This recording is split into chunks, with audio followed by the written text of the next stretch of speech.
Assalamualaikum sobat, jumpa lagi di alur cerita film Imam Ahmad bin Hanbal. Terima kasih buat sobat yang sudah mengklik dan menonton video ini. Semoga kalian selalu diberikan kesehatan dan murah rizki. Video kali ini kita akan lanjut bahas alur cerita episode yang ke-25 dan 26. Tanpa berlama-lama, langsung saja kita masuk ke alur ceritanya.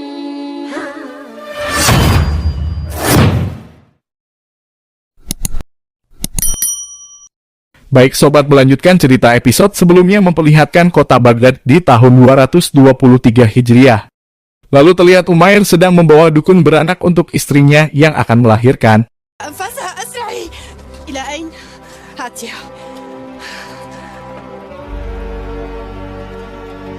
Di sisi lain terlihat Imam Ahmad sedang mengurus istrinya yang sedang sakit.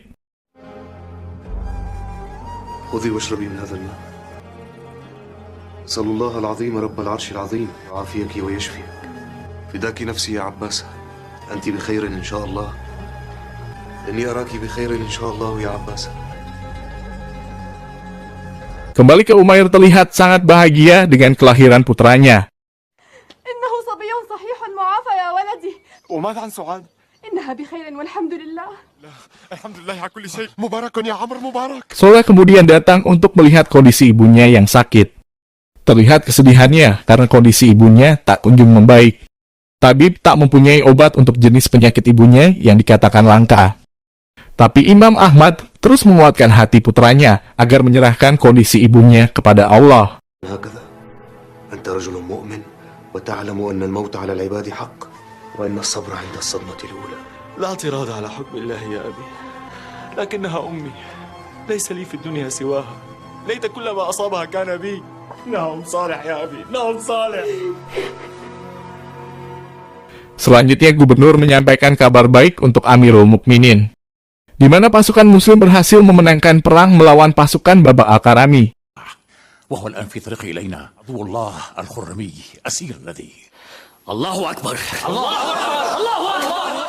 Abu Nasr bersama para sahabat yang lain pun ikut bersyukur atas kemenangan pasukan muslimin. Abu Nasr lalu berpendapat kalau Amirul Mukminin Al-Muqtasim sebenarnya adalah pemimpin yang dekat dengan rakyat sekaligus adalah keluarganya. Hanya saja ada orang-orang Muqtasilah di dekatnya yang selalu membuat provokasi dan kesesatan. Saraj yang sedang menyamar berkata sambil menghasut, jika orang Muqtasilah demikian, kenapa tetap dibiarkan di istana? Lalu sahabat yang lain menjawab kalau kaum Muqtasilah bisa bertahan di istana karena kesalahan Al-Makmun dulu yang juga penganut Muqtasilah. Sehingga dia selanjutnya mewasiatkan mereka kepada Al-Muqtasim untuk dijaga dan dilindungi.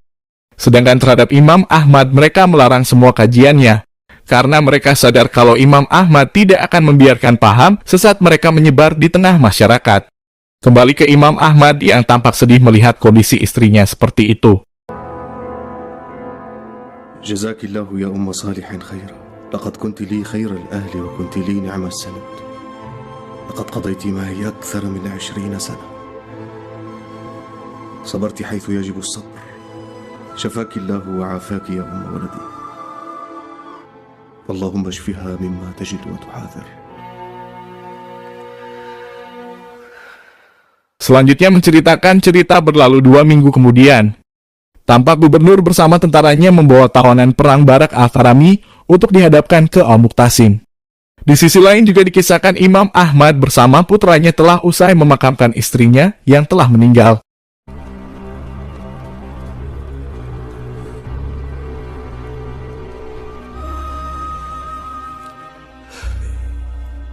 Rahimakillahu ya Umma Salih. Kunti khaira zawjatin li wa khaira sanad. Hawwin 'alayka ya waladi. Hawwin 'alayka wad'u lahu. Di istana Al-Muqtasim kemudian mengadili Barak Al-Karami atas kekejamannya terhadap kaum muslim.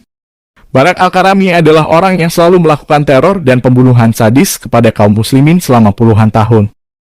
Kekejaman Barak Al-Karami tidak bisa ditolerir dan diampuni lagi sehingga Al-Muqtasim memutuskan untuk mengeksekusi mati dia. وقتلتهم قتلت الناس أحياء وحرقتهم أمواتا وعبثت بأشلائهم عبث الكلب لفريسته اللعنة عليك.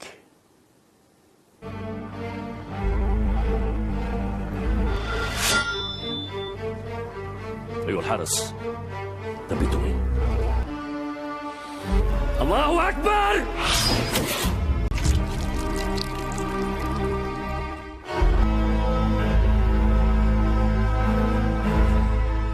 Kekejaman Bara Al-Karami itu juga menjadi pembahasan Imam Ahmad bersama para sahabatnya. Mereka menyebut total korban yang dibunuh Barak Al-Karami lebih dari 255.000 kaum muslimin. Umair lalu bertanya tentang keadaan Imam Ahmad pada Soleh. Soleh lalu mengatakan kalau ayahnya masih memikirkan almarhumah ibunya. Mereka menjalani hari-hari masih dalam kesedihan, tapi ayahnya selalu menguatkan agar tegar dalam kesabaran. Umair lalu berpendapat dan memberi saran agar Soleh sebaiknya mencarikan istri untuk ayahnya agar ada yang mengurusinya di rumah. Saran Umair pun diterima oleh Soleh dan akan coba dibicarakan dengan ayahnya. Soleh selanjutnya menemui ayahnya untuk mengantarkan uang sewa tokonya dari Amir. Dia juga ingin membicarakan rencananya ingin mencarikan ayahnya istri. Amirul Mukminin Al-Muqtasim kemudian mendapat pesan bahwa Raja Taufil bin Michael menyerang kota Sibatrah dengan jumlah pasukan yang besar. Raja Taufil telah melanggar perjanjiannya dengan Al-Muqtasim. Dia juga merupakan salah sekutu dari Barak Al-Karami yang telah dieksekusi oleh Al-Muqtasim. Al-Muqtasim lalu mengirim panglimanya untuk mengatasi situasi yang terjadi di kota Sibatrah. Beralih ke obrolan Imam Ahmad bersama pamannya, di mana Ishak pamannya sangat setuju dengan ide Soleh yang ingin mencarikan ayahnya seorang istri untuk mengurusnya. Imam Ahmad menghargai usaha putranya, tapi menurutnya saat ini tidak ada wanita yang bisa menggantikan posisi Abasah almarhumah istrinya di sisinya. Beberapa saat kemudian Panglima membawa kabar sekaligus seorang saksi dari penduduk Sibatrah. Dia melihat kekejaman Raja Taufil membantai penduduk kota Sibatrah. Setelah mendengar kabar itu, Al-Muqtasim pun terlihat sangat murka dengan kekejaman Raja Taufil. دماء هؤلاء الضحايا لا يحمل وزرها توفير وحده. إن وزرها هنا. أنا المسؤول عن هؤلاء الضحايا أمام الله إن لم أثأر لهم. أنا خليفة المسلمين وأنا إمامهم. أنا المسؤول عن حمايتهم. يا مولاي، لقد عذب الروم امرأة اسمها شرات العلوية ونكلوا بها وقد صرخت بأعلى صوتها. ومعتصمة ومعتصمة. لبيك يا أختاه، لبيك يا أختاه. Soleh lalu menawarkan dua putri dari saudari almarhumah ibunya bernama Raihana dan Asma untuk menjadi istri ayahnya. Soleh merekomendasikan Asma yang pantas untuk ayahnya karena parasnya lebih cantik dari Raihana. Tapi Imam Ahmad lebih cocok dengan Raihana karena dia tahu kalau ilmu agamanya lebih dalam daripada Asma. Selanjutnya terlihat Faul sedang menyiapkan suaminya. Safi menerima panggilan perang dari Al-Muqtasim untuk bergabung dalam pasukan Muslim melawan Raja Taufil. Meskipun Safi telah mengundurkan diri sebagai tentara, akan tetapi panggilan jihad di jalan Allah melawan kafir tidak akan dia sia-siakan. ولكنك أفنيت حياتك في الجهاد ضد الكفار ويقدم غيرك في دولة أمير المؤمنين. التقديم والتأخير في الآخرة لا في الدنيا يا فوز، وواجب على كل من نطق بالشهادتين. إن قدر الله لي أن أعود فقد نلت ما تتمنين، وإن أكرمني الله بالشهادة فقد نلت ما أتمنى. اغفري تقصيري معك. استودعك الله.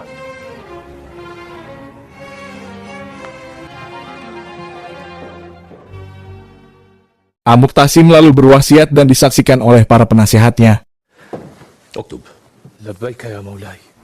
أنا المعتصم ابن هارون الرشيد، أشهد الله وأشهد الحضور. أنا ما أملكه من ضياع ومال ثلثه صدقة لوجه الله، ثلثه لأولادي، وثلثه لموالي. تشهدون؟ نعم نشهد. Di sisi lain, Imam Ahmad lalu menyampaikan hadis Nabi SAW terkait peperangan. Dia juga mendoakan pasukan Al-Muqtasim bisa memenangkan perang melawan kesaliman itu. Setelah itu Al-Muqtasim juga memberikan nasihat perpisahan kepada kedua putranya. وصية مودع.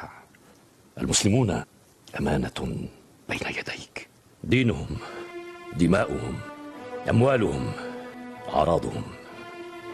أطع الله ورسوله، كن أبا فيكون لك أبناء بررة، واعلم أنك عنهم مسؤول، فالله سائل كل مولى. Beberapa saat kemudian Al-Muqtasim bersama pasukannya siap berangkat ke medan perang. Ja'far lalu menyuruh utusan untuk menyampaikan sebuah pesan kepada Imam Ahmad, di mana pesan ini berisi bahwa Ja'far meminta Imam Ahmad agar memaafkan Al-Muqtasim ayahnya atas kezalimannya yang lalu. Imam Ahmad lalu berkata kalau dia sudah memaafkan Al-Muqtasim sejak dia keluar dari penjara. Dia lalu mendoakan Al-Muqtasim dan pasukannya yang berperang melawan kezaliman. اللهم من كان على رأي يظنه حقا وهو ليس كذلك فرده إلى الحق ردا جميلا اللهم انصر المسلمين على أعدائه فق عبدك المعتصم وولديه وخير العباد يا رب العالمين. Al-Muqtasim bersama pasukannya pun tiba di benteng Raja Tawfil. Dia lalu memerintahkan pasukannya menyerang sehingga peperangan antara pasukan Al-Muqtasim melawan pasukan Tawfil terjadi.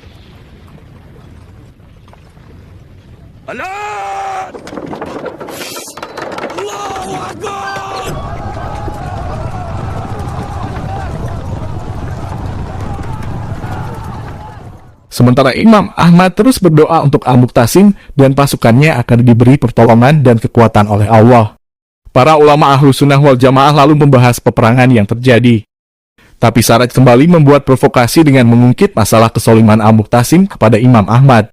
Dia mencoba memancing kebencian para ulama terhadap Amirul Mukminin. Tapi Abu Nasr lalu menyuruhnya untuk selalu mendahulukan berpikir positif kepada sesama kaum muslimin. Namun Saraj terus saja memancing kebencian para ulama. Dia mencoba menebar ketakutan tentang kerasnya Al-Watsik jika nanti dia berkuasa menggantikan ayahnya. Dia mengatakan kalau Al-Watsik adalah penganut Mu'tazilah yang keras melebihi Al-Ma'mun. Tapi Abu Nasr tidak sedikit pun gentar dengan ucapan Saraj. Dia bersama ulama yang lain akan siap menghadapi dan membahasnya mendatang jika itu terjadi. اللهم انصر المجاهدين في كل أرض وتحت كل سماء اللهم انصر أمير المؤمنين على عدوك وعدو المسلمين وقو عزائمهم واجبر كسرهم واشف مريضهم وتقبل شهداءهم يا قوي يا عزيز.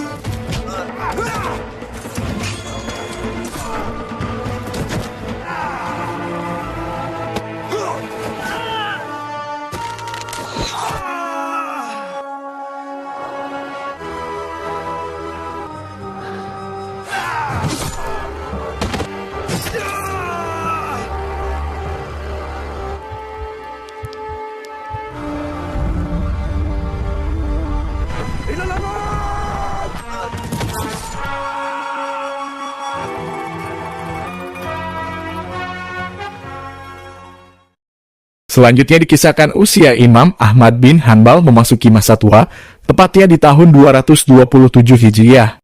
Gubernur lalu menyampaikan kabar duka meninggalnya Amirul Mukminin Al-Muqtasim kepada seluruh rakyatnya. Kekuasaan kekhalifahan selanjutnya akan digantikan oleh putranya Al-Watsik. Usai dari pemakaman Al-Muqtasim, Soleh lalu menemui ayahnya di rumahnya. Dia lalu memberitahu ayahnya kalau Al-Watsik adalah khalifah selanjutnya dan diikuti para penasehatnya dari kaum Mu'tazilah. Terlihat Imam Ahmad sedikit cemas mendengar Al-Watsik menjadi khalifah. Sebab Al-Watsik lebih condong seperti Al-Ma'mun pamannya yang menganut paham Mu'tazilah dibanding dengan ayahnya Al-Muqtasim. Para ulama di Baghdad juga mulai khawatir dengan kepemimpinan Al-Watsik yang dikenal jauh lebih keras dari Al-Ma'mun. Selanjutnya terlihat para tokoh Mu'tazilah sedang menyusun rencana untuk menghabisi para ulama. Mereka menganggap kekuasaan sudah berada dalam genggaman dan akan segera mewujudkan cita-cita dari akidah Mu'tazilah mereka. Abi Duwad lalu mencoba menghasut Al-Watsik untuk segera menghabisi Imam Ahmad beserta ulama yang mendukungnya. ذلك يا مولاي هذا هو الوقت المناسب للتفرغ لأحمد بن حنبل وكفى ما قضوه من غواية وتضليل. ترى ذلك؟ للبر أن يعجل به يا مولاي. Di sisi lain terlihat Suwada bersama Sahna sedang menggendong cucunya. Mereka lalu berniat akan menjenguk Faus yang sedang sakit semenjak ditinggal oleh Safi suaminya yang syahid dalam peperangan.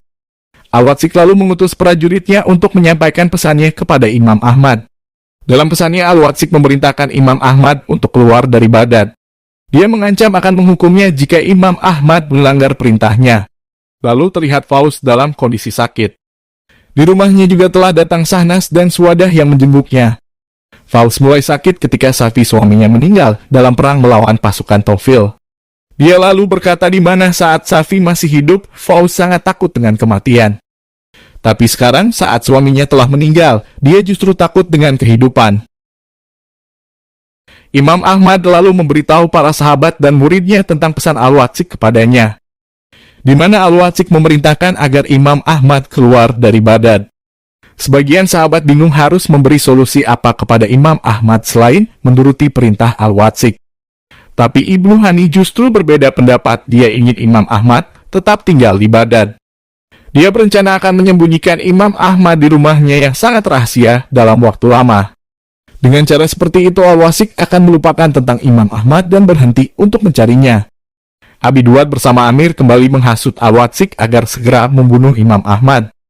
Tapi ternyata tidak semudah itu menghasut Al-Watsik. Meskipun Al-Watsik benci dengan Imam Ahmad, tapi ia masih memikirkan rakyatnya yang sebagian besar mendukung Imam Ahmad. Al-Watsik tidak ingin darah rakyatnya tumpah karena membela Imam Ahmad, karena itu akan menjadi bumerang baginya. Dia lalu berpendapat untuk menghadapi Imam Ahmad dengan cara yang halus. Menurutnya, jika Imam Ahmad tidak pernah terlihat dan suaranya tak terdengar lagi oleh penduduk Baghdad, maka dalam waktu dekat para pengikutnya juga akan melupakannya. Beralih ke Imam Ahmad yang bersiap akan meninggalkan istri dan bayinya. Istrinya pun tak bisa menahan sedihnya karena berpisah dengan suaminya. Tapi Imam Ahmad menghiburnya karena dia hanya akan bersembunyi di rumah muridnya untuk mengelabui para Mu'tazilah. Imam Ahmad lalu dibawa ke rumah Ibnu Hani dan akan bersembunyi di sana sampai dengan situasi betul-betul aman.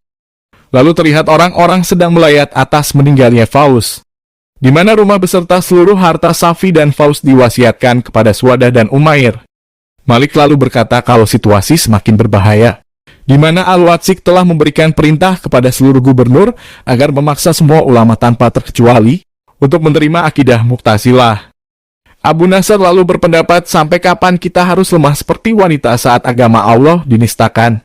Dia lalu mengajak mereka supaya berani menolak perintah penguasa yang zalim sebagaimana bunyi surat Al-Quran yang dia bacakan. اسمعوا قول الله تعالى ولتكن منكم أمة يدعون إلى الخير ويأمرون بالمعروف وينهون عن المنكر وأولئك هم المفلحون. Para tokoh Mu'tazilah lalu mulai mencurigai kalau Imam Ahmad belum keluar dari Baghdad. Tapi semua mata-mata mereka tak satupun bisa mengetahui di mana keberadaan Imam Ahmad. Saleh lalu mengungkapkan bahwa penyamarannya mulai dicurigai oleh Abu Nasr. Ibnu Hani lalu merasa heran sekaligus kagum kepada Imam Ahmad karena dia belum pernah melihat Imam Ahmad sekalipun tidur selama 3 hari ini. Imam Ahmad lalu bertanya kemana lagi dia akan dibawa untuk disembunyikan. Ibnu Hani menjawab kalau Imam Ahmad akan tetap di rumahnya karena menurut muridnya lain tidak ada lagi tempat yang aman selain rumah Ibnu Hani.